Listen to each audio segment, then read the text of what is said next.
All papers material YouTube channel ਵਿੱਚ ਸਵਾਗਤ ਹੈ। ਅੱਜ ਆਪਾਂ ਕਲਾਸ 10 ਦੇ ਸੋਸ਼ਲ ਸਾਇੰਸ ਟਰਮ 2 ਦੇ ਵੈਰੀ ਇੰਪੋਰਟੈਂਟ ਕੁਐਸਚਨ ਆਨਸਰਸ ਕਰਾਂਗੇ। ਜੋ ਅੱਜ ਆਪਾਂ ਸਿਰਫ ਇਕਨੋਮਿਕਸ ਦੇ ਕਰਾਂਗੇ। ਜੇ ਤੁਹਾਨੂੰ ਜਿਓਗ੍ਰਾਫੀ ਹਿਸਟਰੀ ਤੇ ਸਿਵਿਕਸ ਦੇ ਇੰਪੋਰਟੈਂਟ ਕੁਐਸਚਨਸ ਲੌਂਗ ਇੰਪੋਰਟੈਂਟ ਕੁਐਸਚਨਸ ਚਾਹੀਦੇ ਹਨ ਤਾਂ ਕਮੈਂਟ ਬਾਕਸ ਵਿੱਚ ਜ਼ਰੂਰ ਲਿਖੋ।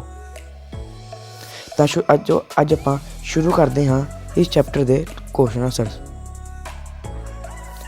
तो थोड़े टर्म 2 ਦੇ एग्जाम ਵਿੱਚ ਸਿਰਫ ਇਕਨੋਮਿਕਸ ਦੇ lesson number 3 development of agriculture in India ਵਿੱਚ ਤੋਂ ਲੌਂਗ ਕੁਐਸਚਨ ਆਨਸਰ ਆਣਾ ਹੈ। तो ਅੱਜ ਆਪਾਂ ਇਸ ਦੇ ਕੁਐਸਚਨ ਆਨਸਰ ਕਰਾਂਗੇ। ਤਾਂ ਪਹਿਲਾ ਕੁਐਸਚਨ ਹੈ state the importance of agriculture in the Indian economy. तो फर्स्ट पॉइंट है about 40% of national income of India from primary sectors like agriculture and forestry. ਇਸ ਦਾ ਮਤਲਬ ਹੈ ਕਿ ਆਪਣੇ ਇੰਡੀਆ ਦੀ national income 40% national income agriculture ਅਤੇ ਫੋਰੈਸਟਰੀ ਮੀਨਸ ਡੇਅਰੀ ਫਾਰਮਿੰਗ ਦੇ ਵਿੱਚ ਤੋਂ ਆਉਂਦੀ ਹੈ। ਇਸ ਦਾ ਸੈਕੰਡ ਪੁਆਇੰਟ ਹੈ agriculture provides food to population and food to live stocks. ਇਹ ਆਪਾਂ ਨੂੰ ਪਤਾ ਹੈ ਕਿ ਐਗਰੀਕਲਚਰ ਆਪਾਂ ਨੂੰ ਫੂਡ ਦਿੰਦੀ ਹੈ ਅਤੇ ਆਪਾਂ ਨੂੰ ਲਾਈਵ ਸਟੋਕ ਦਿੰਦੀ ਹੈ। In India economy, the maximum employment opportunities are available in agriculture sector। ਇਸ ਦਾ ਮਤਲਬ ਹੈ ਕਿ ਇੰਡੀਆ ਵਿੱਚ ਮੈਕਸਿਮਮ ਇੰਪਲੋਇਮੈਂਟ ਵੱਧ ਤੋਂ ਵੱਧ ਜੋਬਸ ਇੰਪਲੋਇਮੈਂਟ ਰੋਜ਼ਗਾਰ ਸਿਰਫ ਐਗਰੀਕਲਚਰ ਸੈਕਟਰ ਤੋਂ ਹੀ ਮਿਲਦਾ ਹੈ ਜ਼ਿਆਦਾ ਤੋਂ ਜ਼ਿਆਦਾ। फोर्थ पॉइंट है industries get raw material like cotton jute sugar cane oil seeds rubber and food grains etcetera from agriculture sector. इस पॉइंट ਵਿੱਚ ਲਿਖਿਆ ਹੈ ਕਿ ਇੰਡਸਟਰੀ ਦੇ ਵਿੱਚ ਜਿਹੜਾ ਰੋ ਮਟੀਰੀਅਲ ਕੱਚਾ ਸਮਾਨ ਯੂਜ਼ ਹੁੰਦਾ ਹੈ ਉਹ ਵੀ ਐਗਰੀਕਲਚਰ ਸੈਕਟਰ ਤੋਂ ਆਉਂਦਾ ਹੈ। ਉਹ ਸਮਾਨ ਕੀ ਹੈ like cotton jute sugarcane oilseeds rubber food grains. ਤੋਂ ਆਪਾਂ ਇਸ ਦਾ ਸੈਕੰਡ ਕੁਐਸਚਨ ਕਰਦੇ ਹਾਂ।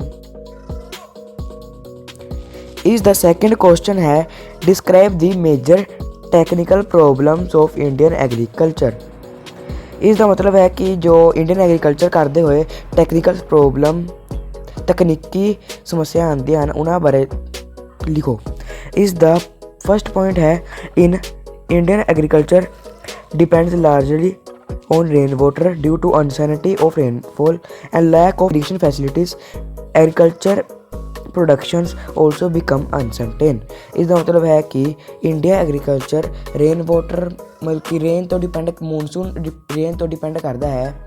ਜੇ ਉਸ ਦੀ ਕਮੀ ਹੁੰਦੀ ਹੈ ਤਾਂ ਜੋ ਇਰੀਗੇਸ਼ਨ ਫੈਸਿਲਿਟੀਜ਼ ਹੈ ਫਿਰ ਕਰੋਪਸ ਨੂੰ ਪਾਣੀ ਨਹੀਂ ਮਿਲੂਗਾ ਉਹਨਾਂ ਨੂੰ ਵੀ ਕਮੀ ਆਊਗੀ ਅਤੇ ਸਾਡੀ ਇਸ ਨਾਲ ਕਰੋਪ ਨੂੰ ਬਹੁਤ ਹੀ ਜ਼ਿਆਦਾ ਨੁਕਸਾਨ ਹੁੰਦਾ ਹੈ।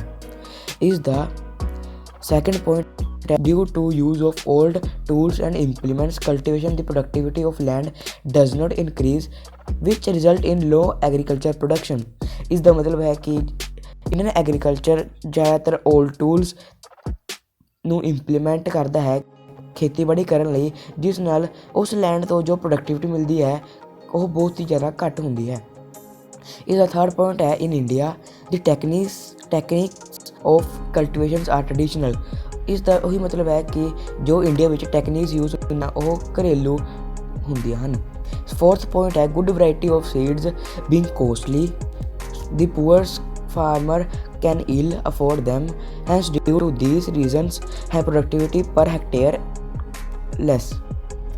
ਸੋ ਇਸ ਦਾ ਮਤਲਬ ਹੈ ਕਿ ਜੋ ਗਰੀਬ ਫਾਰਮਰ ਹੈ ਉਹ ਵਧੀਆ ਕੁਆਲਿਟੀ ਦੇ ਸੀਡਸ ਨਹੀਂ ਖਰੀਦ ਸਕਦਾ ਜਿਸ ਨਾਲ ਉਸ ਦੇ ਜੋ ਉਹ ਘਟੀਆ ਕੁਆਲਿਟੀ ਦੇ ਸੀਡ ਯੂਜ਼ ਕਰਦਾ ਹੈ ਜਿਸ ਨਾਲ ਉਸ ਦੀ ਜੋ ਪ੍ਰੋਡਕਟਿਵਿਟੀ ਕਰੋਪ ਉਗਦੀ ਹੈ ਉਹ ਬਹੁਤ ਹੀ ਜ਼ਿਆਦਾ ਬੇਕਾਰ ਹੁੰਦੀ ਹੈ।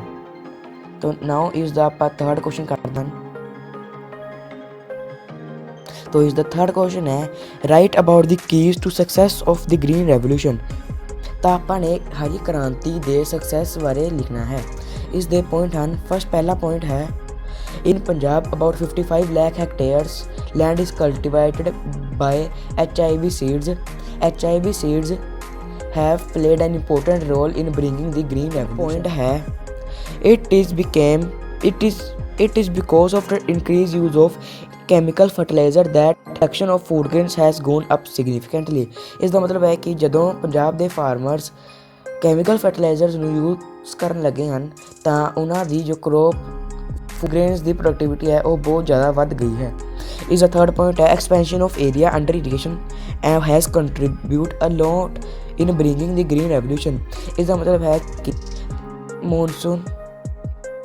ਮੌਨਸੂਨ ਦੇ ਕਾਰਨ ਇੰਨੀ ਜ਼ਿਆਦਾ ਇਰੀਗੇਸ਼ਨ ਨਹੀਂ ਹੋ ਪਾਉਂਦੀ ਕਰੋਪਸ ਨਹੀਂ, ਤਾਂ ਇਰੀਗੇਸ਼ਨ ਦੇ ਅੰਡਰ ਬਹੁਤ ਜ਼ਿਆਦਾ ਏਰੀਆ ਵਧਾ ਦਿੱਤਾ ਗਿਆ ਹੈ ਜਿਸ ਨਾਲ ਗ੍ਰੀਨ ਰੈਵੋਲੂਸ਼ਨ ਹੋਰ ਜ਼ਿਆਦਾ ਹੋਇਆ ਹੈ। ਇਸ ਦਾ ਫੋਰਥ ਪੁਆਇੰਟ ਹੈ farmers are making maximum use of tractors, tubewells, crushes, diesels, engine etc। ਇਸ ਦਾ ਮਤਲਬ ਹੈ ਕਿ ਫਾਰਮਰਸ ਜ਼ਿਆਦਾ ਟਰੈਕਟਰਸ ਦਾ, ਟਿਊਬਵੈਲਸ ਅਤੇ ਡੀਜ਼ਲ ਇੰਜਨ ਦਾ ਬਹੁਤ ਜ਼ਿਆਦਾ ਯੂਜ਼ ਕਰਨ ਲੱਗੇ ਹਨ ਜਿਸ ਨਾਲ ਗ੍ਰੀਨ ਰੈਵੋਲੂਸ਼ਨ ਨੂੰ ਸਕਸੈਸ ਮਿਲੀ ਹੈ। ਇਸ ਦਾ ਫਿਫਥ ਪੁਆਇੰਟ ਹੈ as farmers are getting more credit facilities which enables them to purchase and use high yield variety seeds, fertilizers and machines।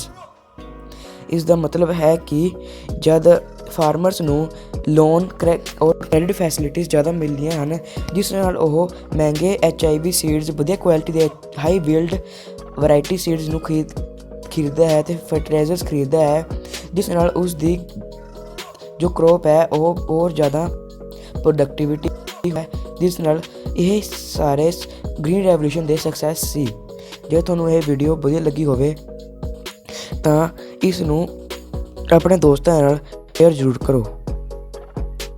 ਇਸ ਵੀਡੀਓ ਨੂੰ ਵੱਧ ਤੋਂ ਵੱਧ ਸ਼ੇਅਰ ਕਰੋ, ਲਾਈਕ ਕਰੋ। Thank you.